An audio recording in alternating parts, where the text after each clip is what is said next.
Right, so coming up next, we got this special fella.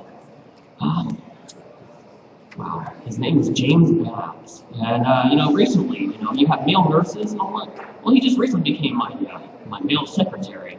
Yeah, I got him inebriated, and I thought, all right, you know what, he'd make a great secretary, take notes. But anyhow, he's going to come up here, and he's a really great poet. I've been publishing his stuff for a long time and reading it, and it's really good. He's got two books here that are available. One called The Weight of Invisible Things by James Babbs, and Disturbing the Bodies. Yeah. So let's give it up for James Babbs. Come on, baby.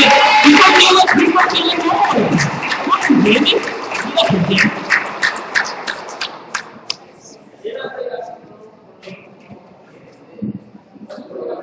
Wake up call. When I saw her, she was crying, looking down at the cell phone in her hand. I kept thinking what an attractive girl she was. The kind of woman that made you ache just looking at her. But I hadn't fucked anybody in a long time, so that may have had something to do with it. I went over and asked her if she needed some help. Oh, she said, looking up, seeing me for the first time. I don't know, she said, looking me over. I wasn't anything to write home about as far as looks went, but I wasn't the worst looking guy in the world. She said my car died and I was trying to call my parents. I told her, okay. She hesitated, like she was weighing something in her mind, but I didn't know what it was. Finally, she said, we don't really get along, my parents, I mean. I've been trying to move out. I said, oh, I see. I pretended to look at the watch I wasn't wearing. I said, look, I can give you a ride, and if you want to, you can stay at my place until you get things figured out. She told me her name was Candy. I asked her if she'd like to get a drink first, before we went to get her things. She smiled and said she could certainly use one. I decided to take her to this little out-of-the-way place on the outskirts of town. It was nice and quiet, and they made the drinks strong. I think everybody in there wanted to fuck Candy when we walked into the place, including the women. She was definitely a good-looking girl, a hell of a lot better than most of the women I was usually able to attract. We had one drink, then two drinks, and three drinks, and it was almost midnight when I told Candy maybe we should go get her things. She kissed me, pushing her tongue into my mouth. She said, okay, and I heard her laugh. We got up and helped each other to the car. Candy kept trying to give me the directions to her parents' house, but every time I followed them, she told me this wasn't it. After about an hour of this, we made it to the right place. I parked on the street and I told her I'd wait in the car. Candy gave me a sloppy kiss, told me she wouldn't be very long. I looked at the house, saw some lights come on. I heard voices. About 20 minutes later, Candy came out carrying two suitcases. I got out and put them in the trunk. Candy said, I'll be right back. She disappeared into the house again. This time I didn't hear any voices. I guess they had said all they wanted to say. Candy came back to the car. We drove to my place. I carried the suitcases into the house. Candy pulled a wad of bills from her purse. She said, I stole my mom's emergency fund. Candy laughed. She keeps it in the freezer wrapped up in aluminum foil. She doesn't think anybody knows about it. I put an SOS pad in its place and put the whole thing back in the freezer. Candy laughed again. Won't she be surprised? I took Candy to my bedroom, showed her where she could put her stuff. I told her it was getting late and I was really tired. Candy gave me another kiss, a long, slow one. I got undressed and climbed into bed. Candy put some of her stuff away.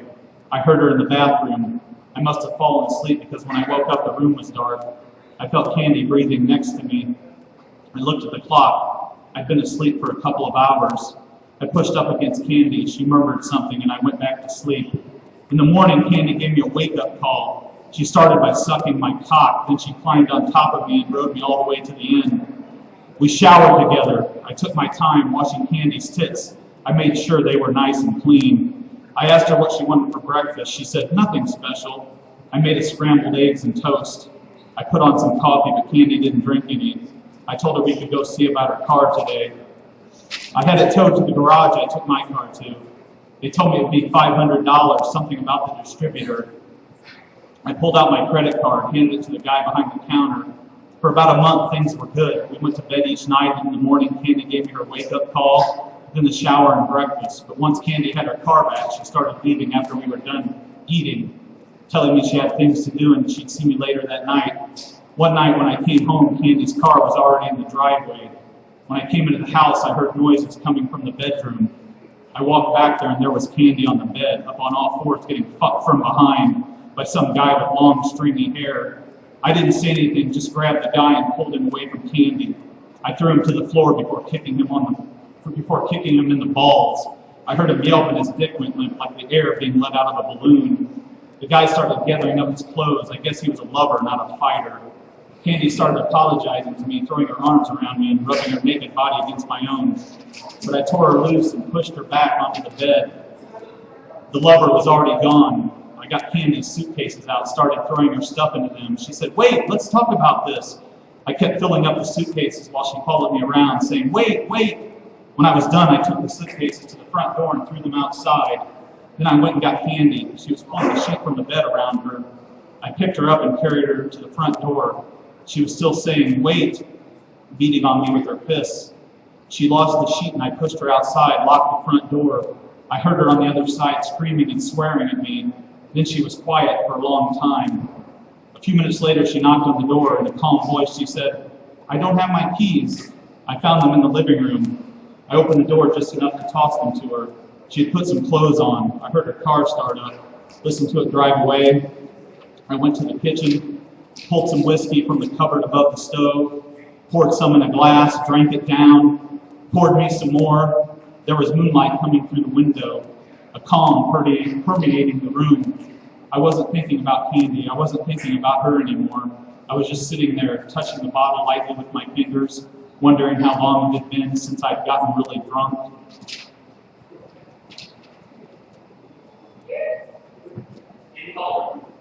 In Poland.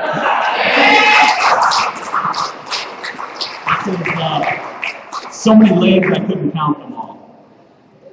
I kept looking out the window, then back into the living room, drinking one beer after another. I didn't know how many it had been like this for hours, and it still wasn't dark. I went and got another beer, came back and sat down. I kept looking out the window, then back into the living room, and I saw the spider, all those hairy legs and the big black body, and it was crawling slowly across the floor. This huge fucking thing the size of a cat with so many legs I couldn't count them all. And I thought maybe it wasn't a spider, maybe it was something else.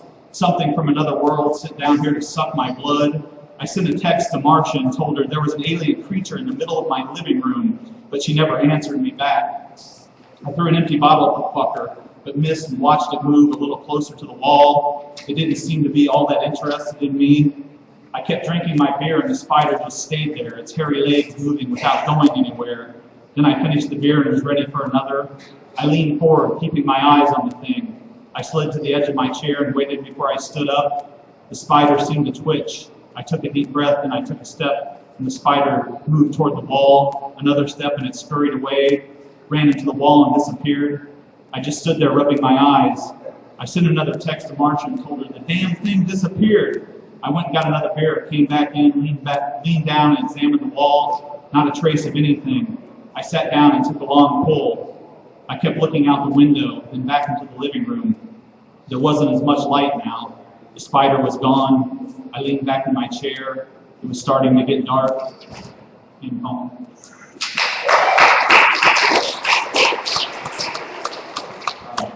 24 light bulbs. 2, 4, 6, 6 more in the same box, and another box of 12. 24 light bulbs, I said. They were the new kind, fluorescent ones. They didn't really make very good light. I rushed out of the closet, out of the spare bedroom, and down the hall into the kitchen. She was just sitting there drinking her wine. 24 light bulbs, I screamed. 2 dozen, she said. No, I told her. Don't say it like that. I reached for the wine, but the bottle was empty. You drank it all, I said. So what, she told me. I like it just as much as you do. I pulled whiskey from the cupboard and poured some out. I drank it down, felt it burning all the way down my throat. I poured some more, started sipping it slowly this time. Easy now, she said. You know how you get. I didn't like it when she said that. Well, I told her, I know how you are. She finished her wine and looked at me. Okay, she said, I guess I'll have to drink whiskey too. No, I told her, this is a man's drink. I took a swig from the bottle just to show her what I could do. She laughed. 24 light bulbs, I said. Well, she said, there's one burnt out in the living room. Why don't you go and change it? I glared at her, drank some more whiskey. Maybe I will, I said. It's one of the old bulbs, she told me. Remember, we were going to replace them one at a time. I tried giving her the evil eye, but all she did was laugh. I carried the bottle with me and went down the hall, into the spare bedroom, into the closet again. 2, 4, 6, and 6 more in the same box, and another box of 12. 24 light bulbs, I said. 2 dozen, she told me, and from the kitchen I heard her laugh. I pulled out a bulb as carefully as I could. I held it in my hand and a whiskey in the other, carried both of them with me into the living room. Thank you.